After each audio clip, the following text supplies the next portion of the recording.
we'll wait for it to say live. What is up? Hello, hello. Are we here? Are we live? It says we are. Nope, now we are. What's cooking, everybody? Dave Altizer here with Connor McCaskill. What's up, guys? And behind the microphone, pop your head out, is my brother, Matt Altizer. You can't really see yourself here. Nope, I can't. But yeah, we're happy to be here. We got our first live stream in a while.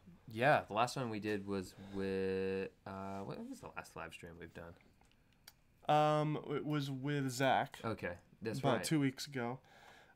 We just got back finally from Photokina. Matthew, can you check the stream and see if everything's good, the audio and everything? But we're here. We're back. We made it. We did make it. Almost didn't think we'd make it for a little bit with our flight situation. Yeah. We had a bit of a delay on the return home, but everything worked out. Yeah, we're home alone. Not alone. We're home. We're back. We're safe. We've got some people in the comments here. We already got 8 people. What's up? First Hey, thumbs guys. up. Thank you, Brett. Dave Longnecker, Man of Corn. Lasse Schumann, Benjamin PNG. Thank you guys for being here. We missed doing the live streams. Yeah, we wanted to do one while we were in Germany and our hotel or even at Photokina, but the Wi-Fi situation wasn't the best. Not at all. It took a while just to upload YouTube videos in general. Yeah. So I have a memory card in here. Oh. Matthew, is everything good back Yeah, there? totally. Cool. I just waved at myself. Nice job having plants in your office. They're fake. They're Yeah. not real. But thanks anyways. They're from IKEA. Hello aus Deutschland. Indeed, it was a lot of fun. Hello from Deutschland. Yeah.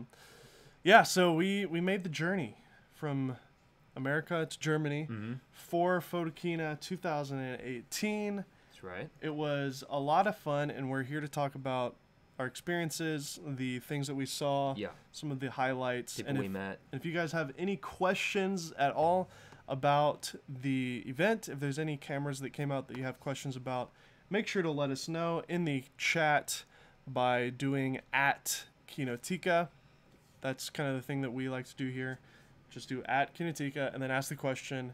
That way, when we're looking at the chat, we can see clearly who's asking questions. Brandon Washington in the chat.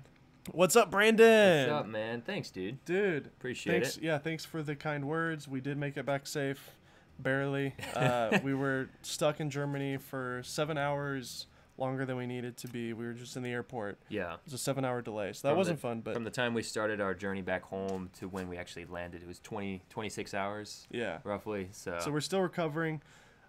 We shot a lot of videos while we were there, so there will be content coming out this week, next week. And there's a ton of stuff out that we have to work on as well. And we're moving. Yeah, and we're moving this So month. Connor and I, and obviously like my family, my wife and my son are getting an apartment, and then Connor and his My buddy, friend, yeah. Malachi, who helped us with the Ronan S video, actually. That's right. They're going to be getting an apartment together in the same complex, so you guys don't need to know all this, but basically this month is going to be a really busy month. We got a GoPro to review. Yep, We've got GoPro just came out yesterday in the yeah, US. Yeah, we can pick one up now, I think at Best Buy, which we should probably do. Yeah. X-T3 as well. We want to review the Blackmagic Pocket 4K. We want to do a review on. We got all the Photokina stuff to talk about. Yep. So, but let's just jump into it. We got 23 people here. What is up? Let's before we do that. Here, this is you. Yes. So when we were in Germany, the main drink was beer, and a lot of people say that Germans drink a lot of beer, and it's kind of like a stereotype, but it is a totally true and valid stereotype. We'll just say it was much harder to get water. Yeah. Like significantly harder to get water. And then not only just water, but still water. All the water that they had there was sparkling. Yeah, so, it was like a fizzy water. Yeah. But So these are some mugs that we both bought in Germany. It says Deutschland, Germany. It's the thumbnail for this video. That's right. So And yeah, we frosted it. But yeah, unfortunately, the grocery store near us doesn't sell any German beer. The only one they had was like a fruity version. Yeah, there was only a what was it? What's that fruit? I Pomegranate? don't remember. Anyways, But- grapefruit. So we're gonna do a Guinness, which is Irish, but who cares? Just be careful. Oh, mine's exploding a little bit. So is mine. Take it easy. But yeah, this is gonna be the first what do we call it? Cameras and beer Yeah. episode ever. It probably will be the only one, because I like coffee. I also like beer. But yeah, I think I never drank as much beer as we drank on this trip. I concur. Yes. But yeah, again, if you guys have any questions, let us know in the chat by doing @Photokina or @Kinotika. Anything related to Photokina or any questions at all that you have. I know I'm pouring this wrong. My brother's probably going to judge me for it. It's behind me. All right, cool. So, I don't condone it, but I don't condemn it. There you go. we got to do a cheers. Look at that. Cheers. Boom. In the spirit of Germany, we're drinking beer. Cool. Well, And making messes. there's a lot of things that were released. I mean, it's been a crazy month. If you guys haven't been following the news in the camera world, which I know all of our viewers have, it's just been insane. We've had a release from Canon with the EOS R. We've had the Nikon Z6, Z7. The Sony A7 III is still kicking butt and taking names. Yes. The Panasonic camera, which is definitely the talk of The the entire event. S1 and S1R. Yeah, we had some other little fun gadgets and gizmos that we can talk Fuji about. as well. Fuji X-T3 has been a big surprise camera for us. Yeah, and then the medium format that came out, the GFX 50R. Yeah, and my experience with the X1D as well, we can speak to that briefly. We are going to be doing an official review on that, but we have had the Hasselblad X1D for a while now, and we took it with us to Germany. It's become my favorite stills camera ever. That's right. So definitely whenever I can afford it, I will be buying one. That's right. But that will probably be in 10 years. So Alberto, what is up? Brett, what is up? We got some questions. Brandon, let's go ahead and start off with a couple of these questions, and we'll get into the specifics of our Photokina trip. Yeah, let's do it. So Brett is asking, in your experience there, would you say that there was more buzz about the Nikon Z6, Z7, or the Canon EOS R? I would say Nikon. I would actually, I would go with Nikon. I think everybody was waiting for Canon to release a mirrorless camera, and they did with the EOS R, and it was such a huge disappointment to so many people that now we're seeing a resurgence with the Fuji X-T3 and the Nikon Z6, Z7s. In a lot of ways, the Nikon cameras could be seen as a better version of the A7 series because it's so similar with full frame 4K, great autofocus, a similar body almost, even with like the lack of a flip out selfie screen. It really, although the body was more comfortable. much more comfortable. The grip was bigger. Yeah. We're going to be getting the Z6, although now we can actually get a Z7 in, and I reluctantly wish that we could get one, but it's just a little out of our price range. It's a little bit too expensive. So whenever the Z6 ships, which is supposed to be in November, we'll do a review on that. But that seemed to get a little bit more press than the Canons. Alberto, hey dudes, what's up, man? We love you, Alberto. Lassie Schumann, have you seen some camera bags there? And if you saw some, which ones do you prefer most? Connor has an answer to that. I do. I have an answer and a video.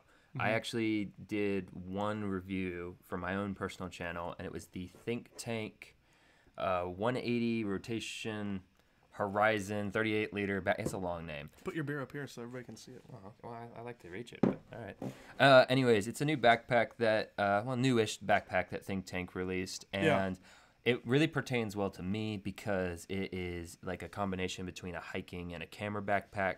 Obviously, that's kind of a niche community, but for me, it was absolutely perfect. So you got we'll link it here. I'll link it. Connor did a great video on it. It was like his first like Kinotika style video for himself. Kind of. I didn't really plan on it happening. I was so impressed by the bag, and Dominic was the guy who showed it to me, and he's in the video, and I mean, I was sold on it. So, maybe we'll see more on that with Connor. Brandon Washington, do y'all feel as overloaded as I do with all the new cameras and gear coming out? Absolutely. Yeah. I mean, it's very overwhelming, but it's a good problem to have as camera reviewers because there is plenty of things to talk about. I think Better than too much than not enough. if you guys haven't followed Brandon Washington, definitely check out his channel. He's in the comments here. Really great YouTuber and a great friend. Yeah. So Brandon, my advice to you is just take a deep breath, review one camera at a time. Don't be overwhelmed about like, I need to get all these videos done at the same time, because that's what we're trying to do. Like, we're just going to take our time. If it takes a couple of months to get all these cameras that are out now, if reviewed, that's fine. I mean, that gives us plenty of stuff to talk about for the next 4 months. That's right. So, Frick Ciron, new Sonys, when do they come? Yes, that was the big kind of Debbie Downer. There wasn't any. There was no Sony news at all other than the new 24mm f1.4 lens, which Right. after my discussion with Jason Vong and Danny from That One Camera Guy, makes me want to pick that lens up. I didn't actually. You didn't watch my stream? I didn't even know you were streaming. You didn't tell me. I thought I did. I guess I didn't. Yeah. He asked me at the last minute. Okay. I did a live stream with Jason Vong and Danny from That One Camera Guy talking about Photokina. You can check that one out. Just search That One Camera Guy on YouTube or Jason Vong. But yeah, no new Sonys. We should be seeing a crop censored Sony camera coming soon. It's like an APS-C style camera with the A9 body. So it'll be similar to an A7 III, but it'll be a crop sensor. It'll be more expensive than like a 6300. It'll probably be like 2000, maybe 15 to make it a little cheaper than the A7 III, I would imagine. But it will be a little bit more pricey than normal, but it'll be a pro crop camera. And there's even some rumors that they'll have a flip up selfie screen. So if that's the case, it may be a really good video camera. Sure. So I think Sony has a lot to compete with the new X-T3. So this camera could be a direct. Yeah, the X-T3 is kind of like came out of nowhere, didn't it? Yeah. Especially to us, we really kind of dismissed it, but now that it's out, it's really crushing, I would say. Furworks, you're in a meeting. Sorry, dude. Yeah. You can watch the video later. You're not hearing this. EFM speed booster prototypes at Viltruck booth. It should be available in about 2 months. Yes. Solized. We actually did a video on it, and we'll be posting it over the next couple weeks when we post our Photokina videos. There is a speed booster available now to the public, like a real one. It's not fake. Well, it's not available now. It'll be available in 2 months. Yeah, they said 1 to 2 months roughly. It's EFM to EF speed booster, which is awesome for me because I have the EOS M50. So. Yep, exactly. Dude, I'm back. What up? Hey, Juan Diaz. What's up, man? The backpack can fit G7. Alberto says yes. I know it's a broad question, but thoughts on Panasonic full frame with Sigma glass seems like my ideal scenario. All right, so we'll segue with David's question into just talking about the stuff at Photokina, starting with, of course, the big bang shebang Panasonic camera. Yeah. The Panasonic S1 and S1R cameras were the talk of the show, and definitely my most favorite thing. It's the most anticipated camera coming out soon. Although we got our hands on the S1 body, but it's not functional yet. Yeah. There's no specs about what it actually can do, really, other than some of the basic specs, which we talked about in our first look video, which is linked in the description below. If you haven't seen it, check out that video. We go over all the known quantities about it. Right. But in a nutshell, full frame. There's going to be 2 versions, one that's a high resolution and one that's a lower resolution. Right. 60 frames per second in 4K full frame, which is a first. No other camera's doing that. It's got IBIS on the sensor, which is huge. Panasonic is known for having great IBIS. The stabilization on the sensor can be really good with the GH5. So if it's as good as the GH5, this will be even better than a Sony, which I feel like the IBIS on the Sony isn't as good as the Panasonic. The bigger battery was interesting. It has a bigger battery than the GH5. That kind of leads to other speculations. It's got an XQD slot as well as an SD card slot, which an XQD card can record 400 megabytes per second, not megabits. We actually made a fluke in the video.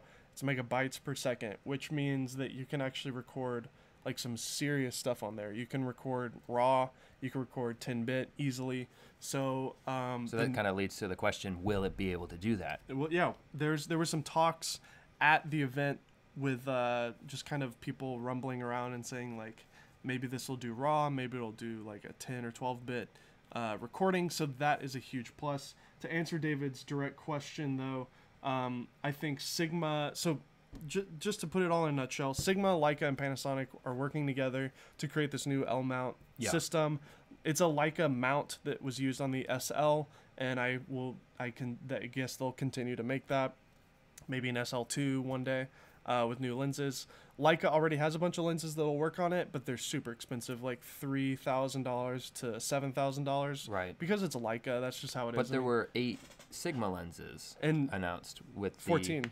14. Oh, yeah. That's right. Well, there was 14 already that's going to be converted, and then 8 new lenses as well. Yeah. So Sigma is going to be making a lot of lenses. Sigma is going to be making a lot of lenses. Right out of the gate, you can convert your lenses to this new L mount from Sigma if you own any of those art lenses, which is great. And then Panasonic's doing a whole slew of lenses as well. They're gonna. I think you're getting that mixed up. They're going to have 8 lenses. Oh, okay. That's my bad. Over the next couple of years, but there's only going to be 3 at launch. A 24-105, a 50-1.4, and a 70-200 2.8, I believe. But we don't know the specs on the apertures, actually. They didn't tell us if it would be 2.8 or f4. They both look like f4 lenses, so we'll see. But we do know the 50 is going to be a 1.4 lens. But anyways, the Panasonic S1 was definitely the talk of the show. If you guys have any questions about it, let us know in the chat. But we don't really know very much about it. Yeah. Well, it reminds me a lot of the Blackmagic when it was announced at NAB. We got it. We speculated a lot, but there really wasn't anything else for it for a while. And actually, that's what they were saying about the S1 is that we may not hear anything further. Until like January. Until like January, yeah, exactly. So it's kind of curious to see what they do with that.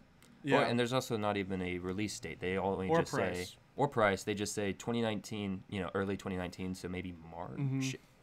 Give or take. But I will speak to the things that I know. I held it. We both held it. Did you hold it? No, I didn't hold it. Okay, well, I held it. It's chunky. It feels a lot like a DSLR, like a 5D or an 80D or something like that. So it's definitely bigger than your traditional mirrorless camera. And that's a good thing in my opinion because full frame cameras require bigger lenses than crop sensor cameras. So so having a bigger body kind of balances it out a little bit. Also, they were saying that the bigger body helps with heat, which is a big problem in these sealed camera systems. And that's why a lot of cameras can't do 10-bit or 10-bit or certain specs like that. So potentially that could mean another indication that it might be able to do more than these other cameras like the Sony A7 III or something. In fact, if you go and watch our S1 and S1R video when I interviewed the Panasonic rep, I mentioned, this thing has, by the way, it has a full-size HDMI, which is great. This thing has a full HDMI, maybe it'll do 10-bit or something like that, and you can kind of see his body language. He's kind of like trying to hold back a smile a little bit.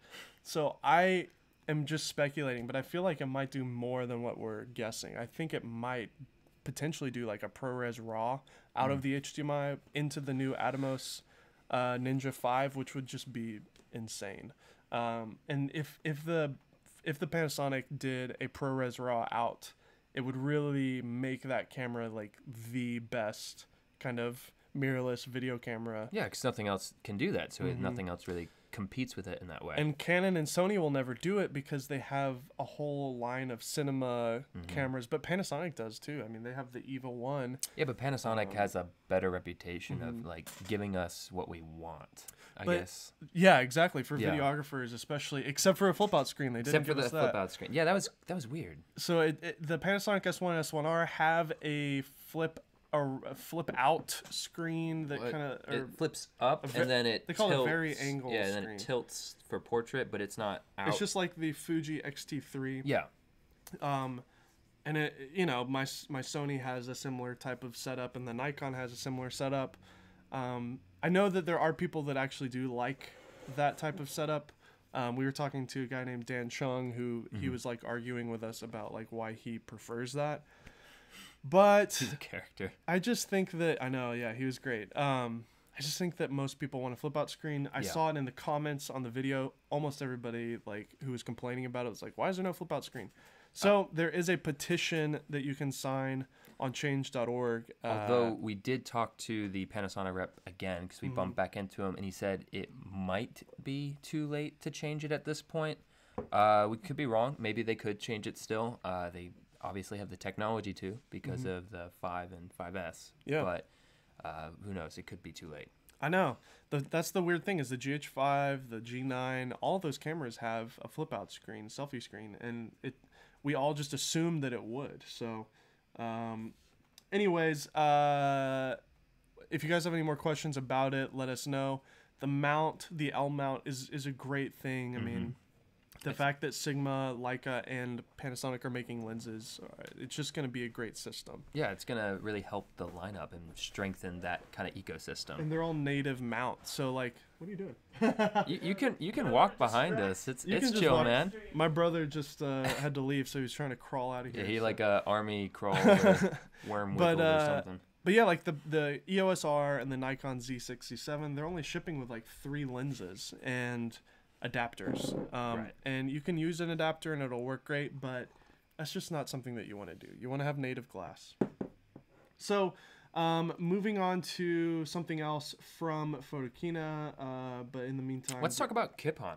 Yeah, Kipon. That was a really cool booth. So Kipon, this image that I just pulled up here was taken on this lens that is from the Kipon booth. It is a 40mm f/0.85 aperture lens. And the best part about it is, wait for it. It's hot pink. It is. Wait. Oh. A pink lens. Booyah. There it is. So you can see in that image. It's also made out of this really great gunmetal material. Ooh, nice. It comes in black, so if you don't want pink, you can do that. But as you can see from that image, like the bokeh on it is glorious. f/0.85. It's like the world's fastest lens apparently, and it comes in at like what, $1,200 or something. Yeah, I think he said roughly $1,200-$1,300. So somewhere in there. we did a review on it. Well, first look on it. We'll post that on the channel pretty soon. But your wife is asking what we're drinking. This is Guinness. She would have seen the beginning of the live stream. She would have known. This is the Guinness stuff that you know that I like, honey. Hi, Laura. Matthew's here, by the way. So yeah, Kipon was great. They also had some adapters that were really cool. There was actually a Sony to Canon EF adapter that had a little filter tray in it with a variable ND, similar to the EOS R setup. In fact, they said that Canon kind of copied them and took their idea because they've had it for what do you say, 2 years? 3 years? Now. Yeah. So pretty cool. The autofocus, of course, is not very good with a Canon lens on a Sony body using that adapter. It's really hard to get good autofocus with Canon lenses on Sony bodies.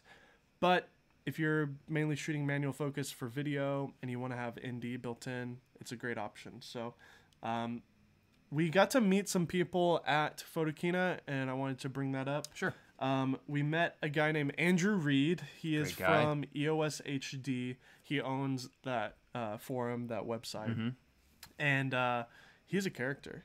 Oh yeah, no, he was fantastic. He's from London. Yeah. So he had a very nice accent. Yeah, and he's very sarcastic, kind of bitter about everything, and it's hilarious. But bitter in like a humorous way, I would say. It's so fun. And I feel like a lot of people maybe don't get, because it's all internet based, like if you follow Andrew Reed, then you have seen some of the drama recently calling out Caleb Pike and other YouTubers for being biased towards the Canon EOS R and like getting angry at Blackmagic for not inviting him to an event in his area.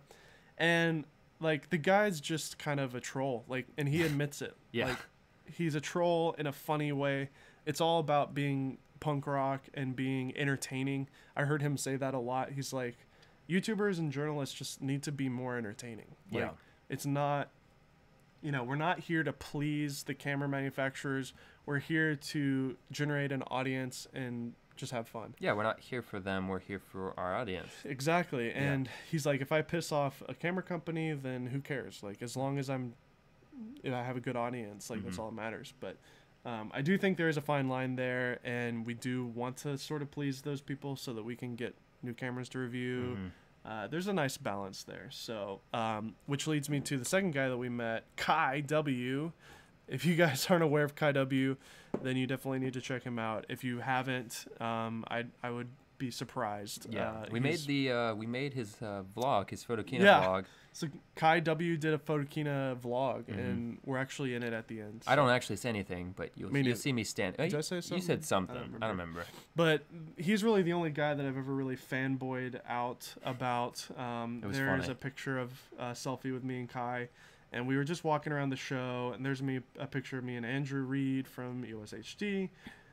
We also got to meet, well, I've met Dan before, but we got to hang out with Dan Chung. That's him right there. He works for Atomos now, but he used to own a site called newsshooter.com. He now owns a website called Photo Gear News. And between Kai, Andrew Reed, and Dan, and even some other people that we just kind of met along the way, we really enjoyed just connecting with people. We met some fans, which was cool. Yeah. And we actually went and got a beer with a couple of fans, David and Oliver. So They're if awesome. you happen to be watching this, what's up, guys? Hey, guys. They're from Austria. Yeah. And we just loved it. It was great to see people that are watching what we're doing. This is the first show that we've gone to where we're actually we're getting a little bit more successful. I don't want to sound cocky or whatever, but people are seeing it, and it's cool. It's cool to know that. Yeah, and if you guys are ever at events like this, please do not hesitate to come up and say hey, and we'd love to hear about your story and you where never you're know. from. Maybe we'll grab a beer with you. Yeah, exactly. So, but yeah, I'm gonna just run a slideshow here of just some random pictures from the event while we talk. Guys, I was using the Hasselblad a lot. This is some food from this place called Fuhr that we Fra. Yeah, something like that. It was so good. FRUH. The food there was just so good. Sorry about the sideways pictures. I loaded these in OBS and it came in sideways for some reason. But that's Fra. It's the most manly kind of restaurant in the world. It was so bratwurst and beer, man. So amazing. There it is. Fra. It's upside down.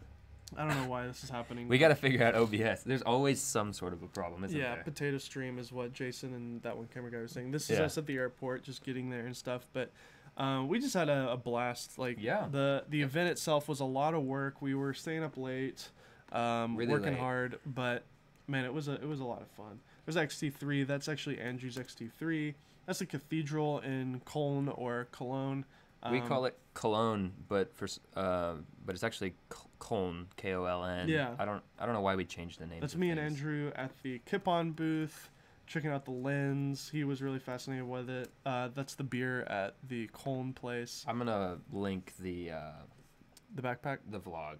Oh, cool. Yeah, so that if people are curious, I'm gonna do a few more. That's a pizza place. That picture right there is taken on my iPhone, which I think is pretty awesome.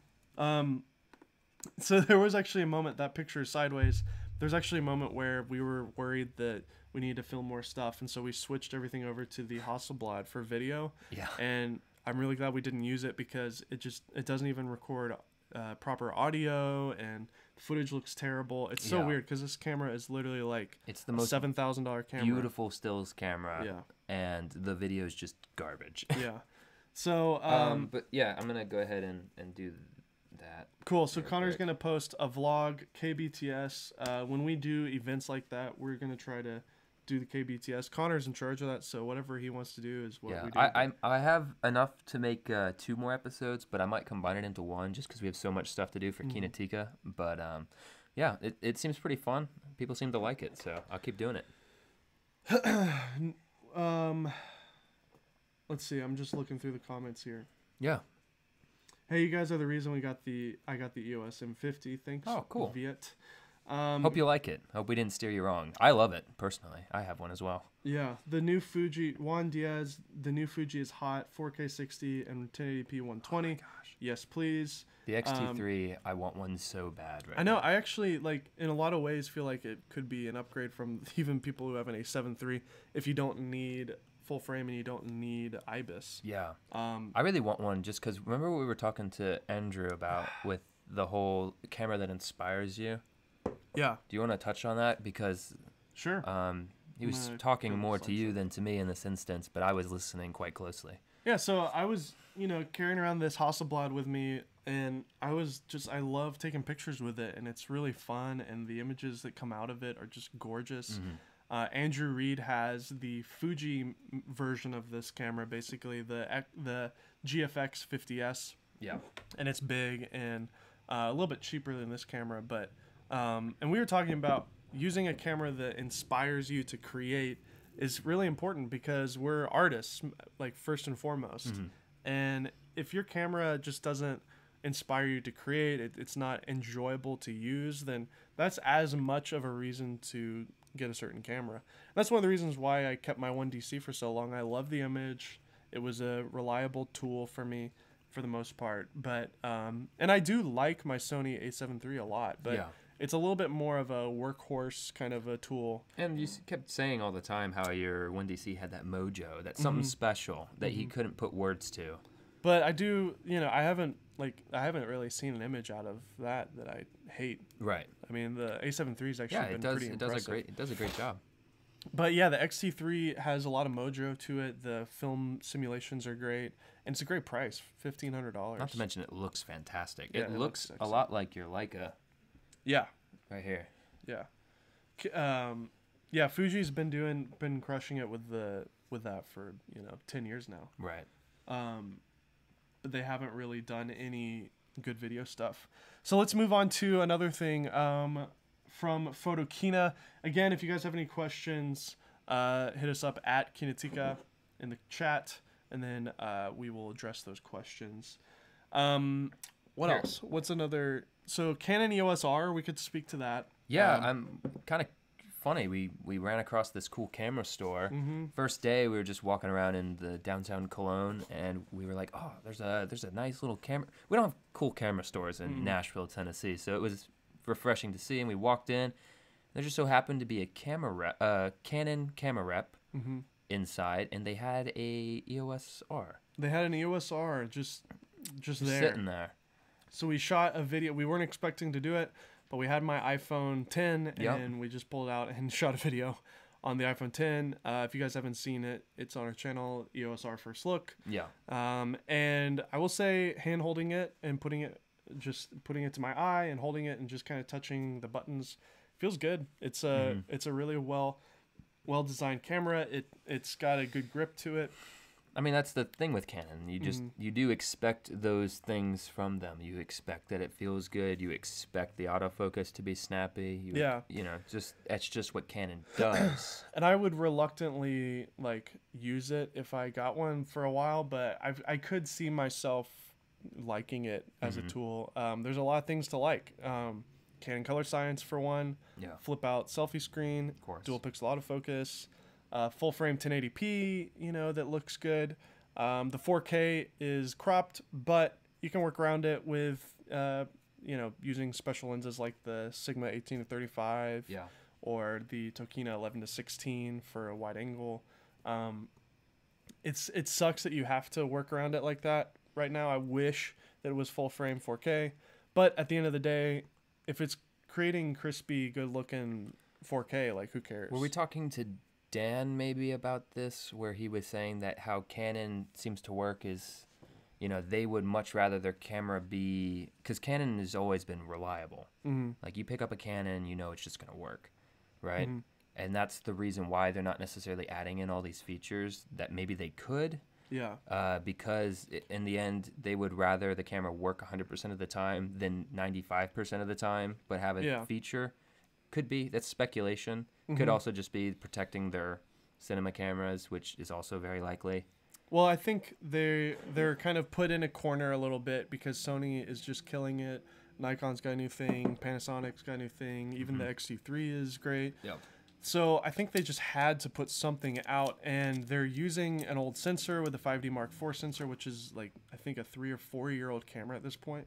So that is not ideal, but I think it's the only thing they could do with a quick turnaround. Yeah. And they're currently still working on the 1DX version of a mirrorless camera, which is rumored to come out. So that one, I would imagine, will do 4K full frame, 4K 60 hopefully, high burst rate for stills, good autofocus for stills, good low light. Yeah. Things like that. Just curious, I'm wondering how they'll compete with price. Mhm. Pricing in these cameras is kind of weird these days. Yeah, it's so competitive. Yeah. And that's one thing that we didn't mention about the Panasonic camera is if you look at the GH5 and GH5S, the GH5 is like 2,000 and then the GH5S is 2,500. Mm-hmm.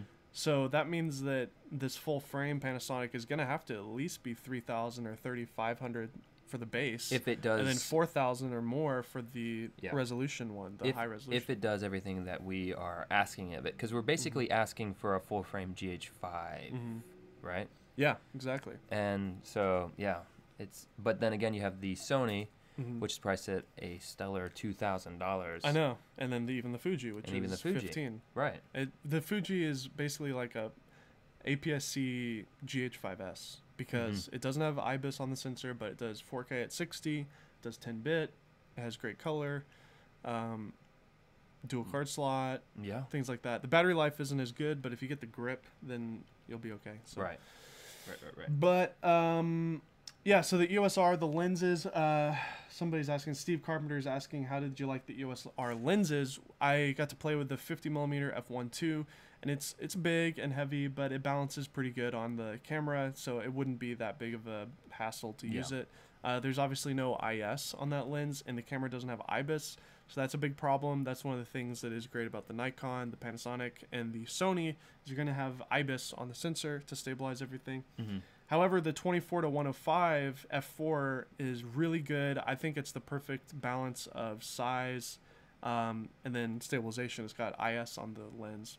Yeah, it's a good all-arounder. Right. So when we ordered the kit, we pre-ordered the 24-105 with an adapter. So when we do tests on the EOS R on this channel, we'll have that 24-105 to speak to directly, and then we can put other EF lenses on it as well. Romero is asking, do we think the Lumix S1 will have 10-bit 444 or beyond 4K abilities?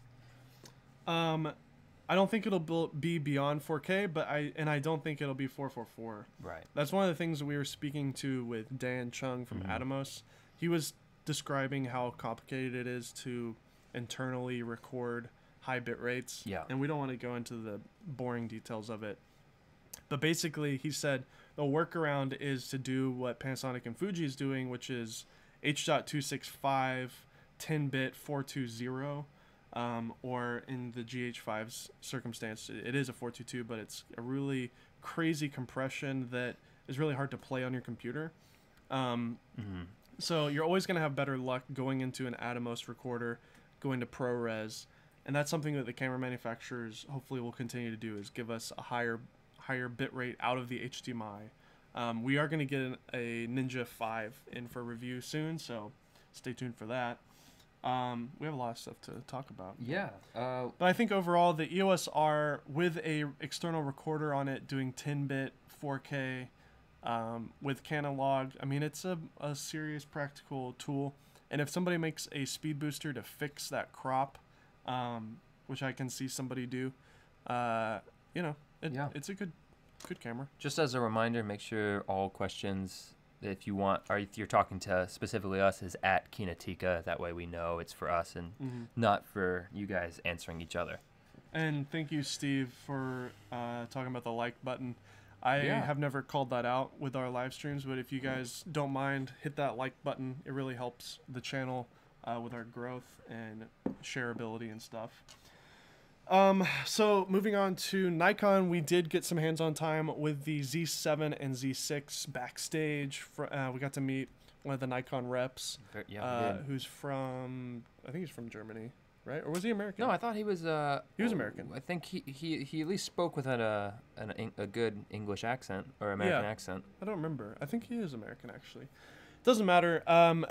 We did a whole video with him, and again, that'll be live on our channel soon. Yeah. Kind of a longish interview, so you guys enjoy that. But it was good. The grip was better than a Sony. I think basically the Nikon is a better Sony. Talk about the what was that called? Lag. It's the So there is a delay on the screen when you're filming video. So it's actually a pretty big deal. I've never really seen anything like it before. And hopefully Nikon can fix this with 'cause firmware. It could be as simple as a firmware update. Yeah, so basically what I'm saying is, like, as soon as you switch to video, if you move your camera, if you do like a whip pan or something, there's literally like almost a full second delay. Like, it's so So bad. like if you're looking at over here, you whip pan over here for a second, you're still looking. Yeah, so like to your left. if I do this, it'll look like this on the screen. So I do that, and then it moves. Yeah, so it takes a second to catch up to what's actually happening, which is a big deal for video recording. Yeah, and the problem is too, it carries through the HDMI as well. So if you're using a monitor, you're gonna have a delay there too. So, but it's actually on the screen itself, not just through the HDMI. I've seen it before through the HDMI on certain cameras, but I've never really seen it with such a delay on the actual screen itself. So if you're shooting video on this camera, it's gonna be kind of weird to work around that. Yeah. And hopefully they can fix it. But as soon as you switch to stills That mode, was the Z7. there's no delay. Both of them do it. Was the Z6 bad too? Yeah, and we filmed a comparison of that. That's right. So That's right, we did. Yeah. also, both cameras have pretty bad rolling shutter performance as well, which is kind of a disappointment. I was hoping to see better rolling shutter. The A7R III from Sony has great rolling shutter performance. The A7 III is pretty mediocre. It's not the best. But the Nikons were bad in both full frame and crop mode. So we gotta get one to do some tests and to verify that and to figure out exactly what the problems are. Yeah, because we only had about 15 minutes with the cameras. But to overall, fiddle around. like, I just don't know where that camera would fit in the market anymore, because the Sony A7 III is so compelling. There's way more lenses. It has some better 4K options. Great color. You know, the Nikon really, to me, is only for Nikon shooters who want mirrorless. Like, I don't really think I would recommend anybody to just buy these Nikon cameras. Yeah. If you're starting out, Which is unfortunate, because we were pretty excited and curious about it before we got our hands on it. So, does feel good to use, though, as far as like in the hand. Where do you get your glasses? Lassie's asking. Zenny Optical. That's where I get it. Any more questions that we have here? I don't see any more. Let's move on then to what else? Hasselblad. Sure. We went to the Hasselblad booth because we got the Hasselblad here. You know, I don't expect you guys to really care about Hasselblad because it's such an expensive camera. It's like a Ferrari or something. Yeah.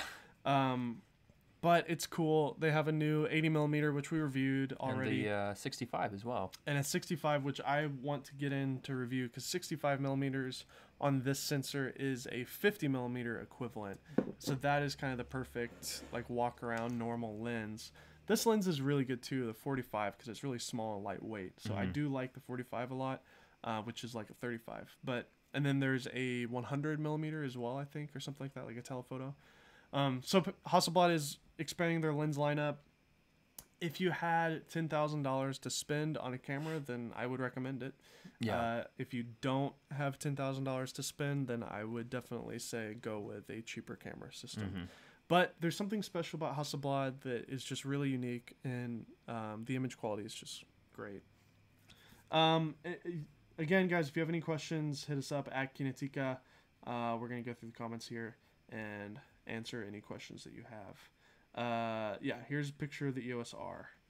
I forgot to pull that up, but Whoops. it fits good in the hands. I think, like, at the end of the day, if you're a 1080p shooter, if you're a vlogger, like, I can totally see. I mean, I think Peter is switching. I can totally. What his vlog said, I think. I can totally see Casey Neistat switching to this camera. It's also a good upgrade, maybe if you have the M50. It would be someone like you. Yeah, so someone like me, it would maybe even as my M50 could become a B camera to the EOS R. Yeah. It is unfortunate that the 4K is cropped. I mean, because the M50 is cropped as well, so it doesn't really feel like an upgrade. And also, I get 1080. It's not as cropped. It's not as cropped, but it's also the 1080. Full frame. Yeah. So it's for the full frame is what the upgrade is between the two cameras. Yeah. And you can, with the EF adapter, you can use all the Canon lenses, and you get dual pixel autofocus on all of them. So Yeah, dual pixel in 4K is actually probably the biggest upgrade from an M50 to the EOS R, in my opinion, anyways. and Canon log and Yeah. higher bit rates, Yeah. 480 megabit per second and 10 bit. So, but yeah, dual pixel autofocus in 4K is going to be big. So, it's just kind of a bummer because the camera's such a boring camera. Like, there's nothing special about it. Yeah. But it's going to end up being a really good tool for most people. Trevor's asking, who did you see at Photokina that was a surprise that maybe got overlooked by the media? So let's tell them about Unleashed. I'll pull it out. Yeah, Unleashed. That's a great thing to talk about. So basically, there's this startup company called Unleashed, and it's this little dinky device that plugs into, I think right now, Canon and Nikon. And they're working on Sony. Sony, they said 6 months roughly for Sony. That's not confirmed, but that's what they were saying. And basically, it's this nifty little device that plugs in, and you can control a lot of your camera functions and do additional things with your camera that maybe you couldn't do before. And it also works with multicam setup as well, so you can see, you know, all your cameras are in a list, and you can see which ones are recording. You also have the ability to do time lapse with cameras that maybe didn't have it, like the A7 III. Yep.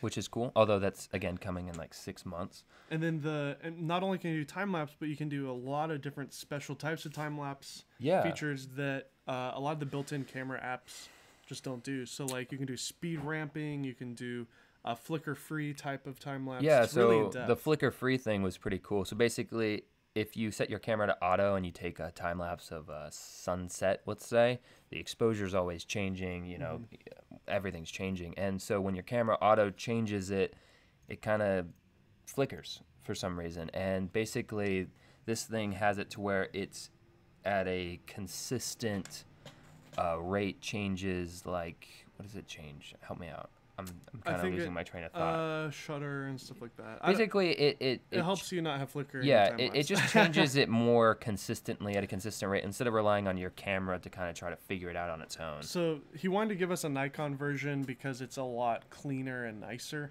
The Nikon version, so as you can see here, this is the unit. It's called Unleashed. You can check them out. This is the Canon one. The Nikon one's much smaller. The Nikon one is half this size with only USB on it. Right. And that's why I wanted to give us one, because he's able to get power.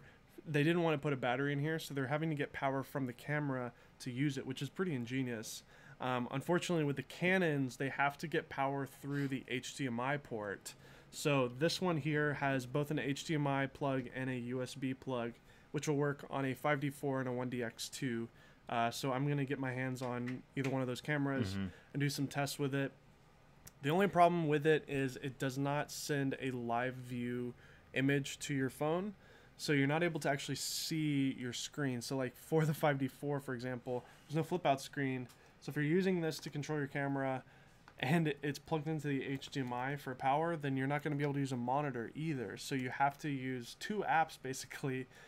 The Canon app to look at yourself while you're filming, and then this to control it. But if you're using the Canon app, then why would you use this to control it? So yeah, I think it's still going to be worth it to do a review and to go over all the features, especially for time lapse. I will say though that this one with the Canon does not require a cable for some features. So with the Nikon, there's a few features that they just couldn't pull from just the USB-C. So they had to add a cable as well, but it's super tiny. Shiznuts, which is a hilarious username, is saying to check out their actual company name, which is called Foolography. I just linked the website there for you, Steve, so there you go. So yeah, so really brilliant. You can have like up to, I think, 8 units or more. He said, I think he said 10 before it starts kind of getting a little weird on you, but you can technically do more if you absolutely had to. But we're going to do a review on this too. I think it's a really full-featured system. It's filling a need in the marketplace that is a really big need, and that is having a solid, reliable mobile phone system to control your cameras that is foolproof and that like works 100%. All of these apps for these cameras, like, they just suck. So having one that's reliable and it stays connected over Bluetooth and Wi-Fi, It's just such a better system than using the camera.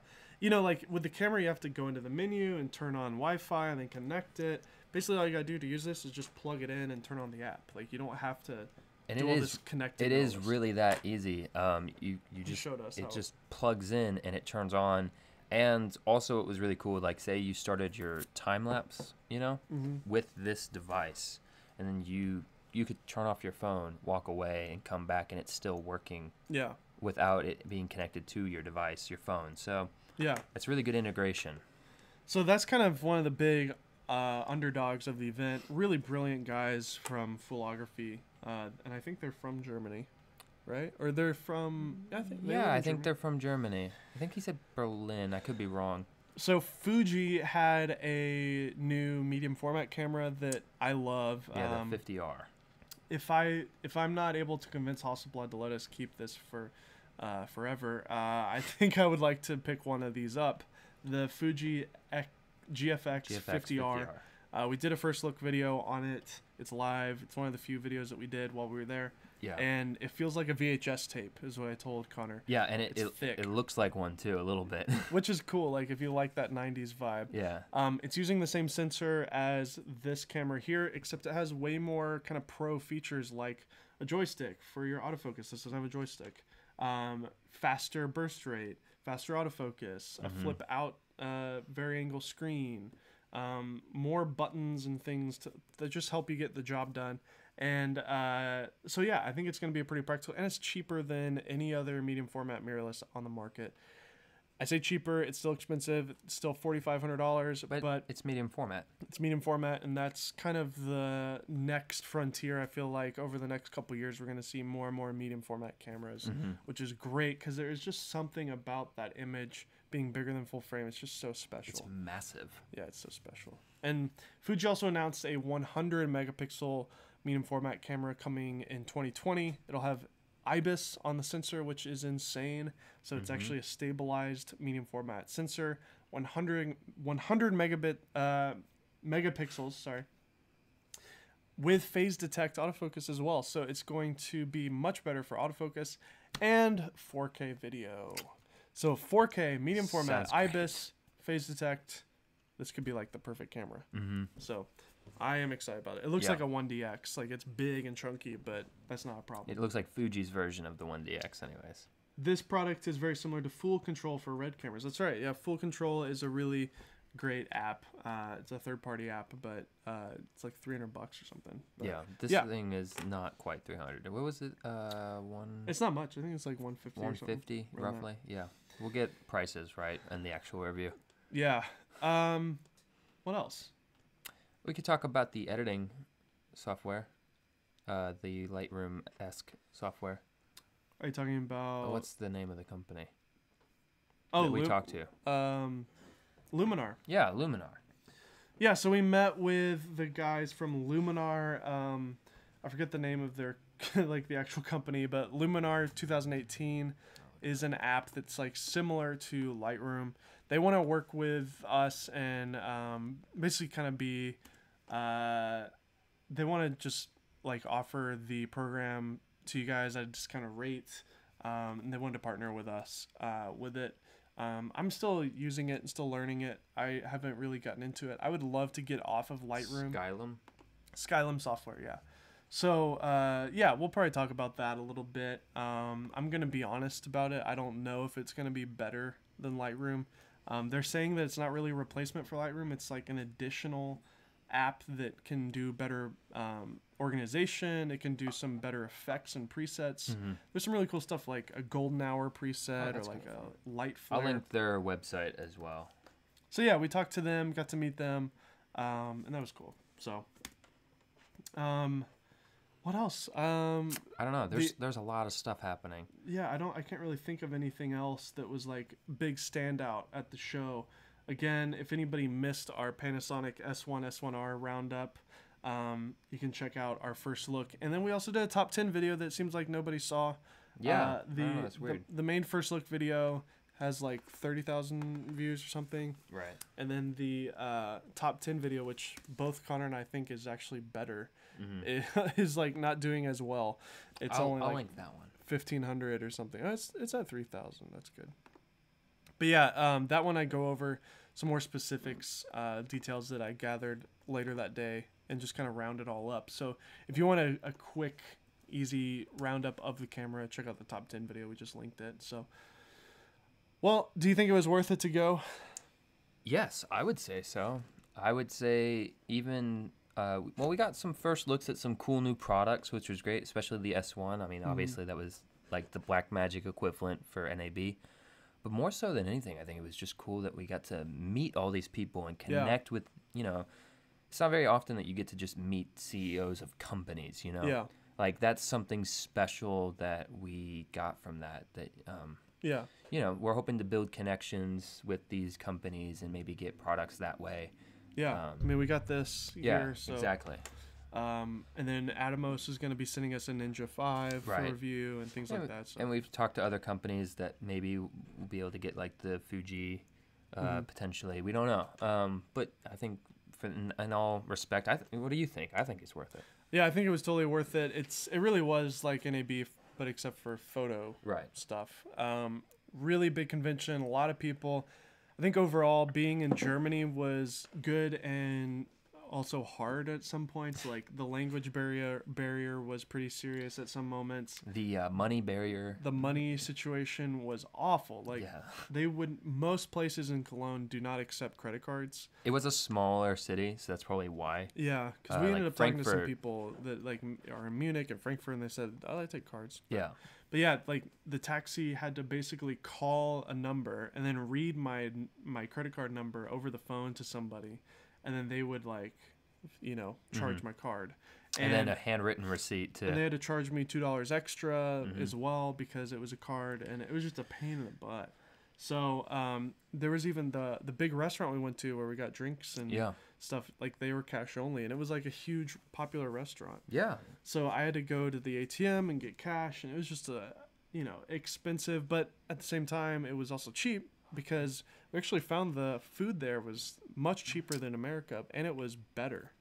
I would say it was cheaper for better quality. So like a $13 meal, euro, so $15 US meal in Germany was about the quality of like a $30 meal here. So just because, I would say spending $15 for me at least, I wouldn't want to spend $15 on a meal all the time. Ready. You're about to move to California. Yeah, you're right. It's not that bad. You can't find meals under $15 in LA. $7 at In-N-Out will fill you up like crazy. There you go, In-N-Out. That'll be my place of choice. Fast food restaurants. No, I know. But like restaurants in California are very expensive compared to Tennessee. It's taxes that are gonna suck. Yeah. That's the first time Matthew's talked. Yeah, I know. Interesting that you're still here. Perked his interest. Hey guys. Is my brother back there. But what else? Just overall thoughts on Germany. It's a beautiful country. I love just walking around and being in a new place, and like being a foreigner in a country is so unique. So yeah, someone did ask a question. Trevor is asking, name brands aside, what camera did you see at Photokina that was producing the best video image? I guess Fuji X-T3 right now is one of the best ones. I mean, I would agree with that. The what camera was just announced?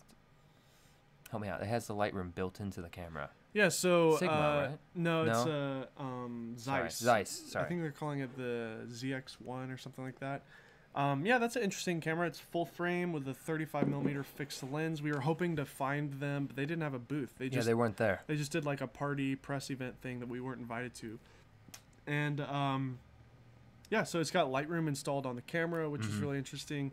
So it's using an Android operating system on the camera itself. And it looked exactly like the app on your phone. Yeah. It looked a lot like the iOS app that I have. Well, it's running Android on it. Right, but it's Android. But they look very similar. What would be extra cool is if it was somehow connected to your social media. And you could post from the camera. Obviously, we don't know that. You're going to have to... Unfortunately, you're going to end up editing it, and then you'll just Wi-Fi send it over to your phone. Right. But it would be great if you could put like a SIM card in it or have an eSIM and literally just pay $10 extra a month and just like upload straight from your camera to Instagram. That'd be cool. But it is a step in the right direction because it skips a step. You know, Yeah. you can just edit on the camera, send it to your phone, and it's ready to upload. Upload it to Instagram right away. So you Right. get the benefits of shooting raw because you can shoot raw on the camera, edit it in Lightroom on camera, and then send it over. Right. Because when you send it over from Wi-Fi to your phone, you have to go to JPEG. You can't send a RAW from the phone to from the camera to the phone, unless you use like a little SD card dongle or something. But really interesting. I don't really see who's gonna buy it though. Like it's kind of a weird product, but it's a cool idea. Did they announce a price? No. I didn't think so. I mean, don't I guess think so. depending on what it's priced, maybe it'll do better. Two funny guys just ordered a combo packet from Skylim and Ayura during the live webinar. It looks like a great program to replace Adobe. Oh, cool, Steve. You Yeah. should have waited because I would have given you a discount code, but appreciate it. Cologne is not a small city by German standards. It's bigger than Frankfurt and is number 4 in Germany after Berlin, Hamburg, and Munich. Oh, Yeah, we're just not used to cities like that. well, I don't. Maybe small is not the right word then, but it was just a different take. It felt a little bit more rural. rural. Yeah, it was like a rural city. Yeah, it was like we went into like a bakery, and I handed them my card, and they were like confused. They're like, "Why do you have a card? Why do you not have cash? Like, you got to go to the bank and pay cash only." Yeah. It was kind of, and I was shocked. I was like, "What? Who doesn't accept cards?" Yeah. So, really funny, but Where's the Starbucks? the Yeah. Wi-Fi situation was tough too. We didn't find very good Wi-Fi. No. Um, We ended up in a Starbucks at one point, but even that was kind Yeah, of it cruddy wasn't- Wi-Fi. It really wasn't that good.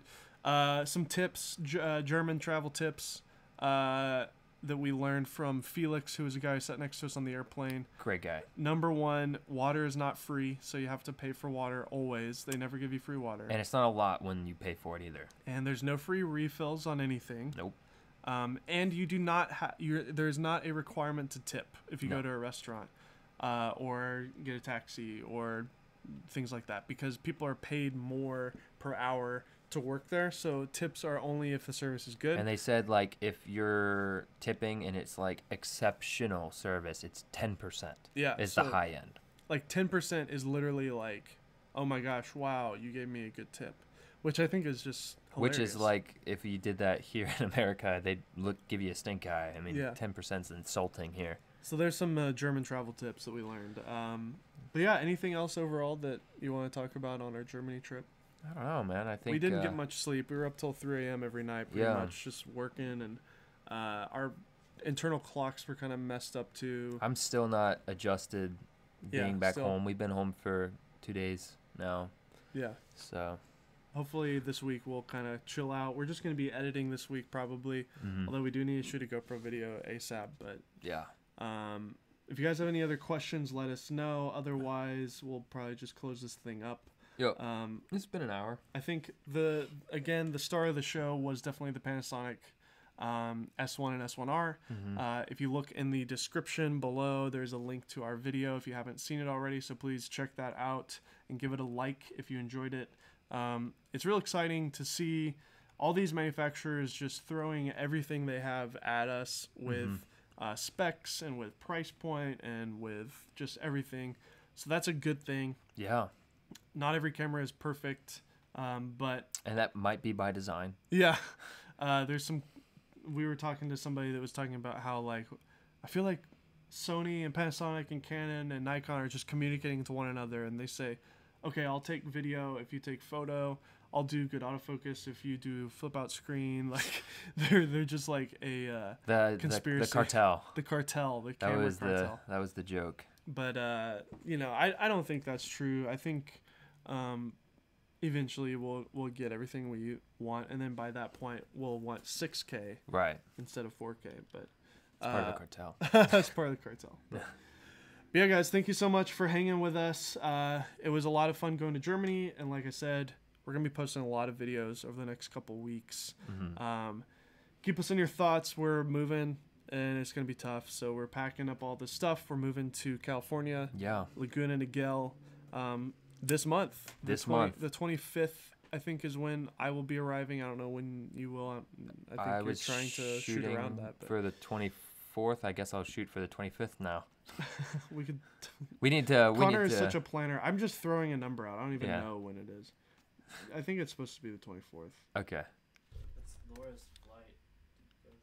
Yeah, so it'll be the 24th. I don't even know what I'm talking about. Cool.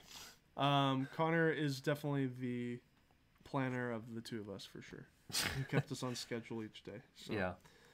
All right. Well. But anyways, thank you guys for hanging, and we'll see you guys next time. We gotta kill it. Oh, we got a last minute Steve Carpenter. Oh, thank you, dude. Thank you so much for the super chat.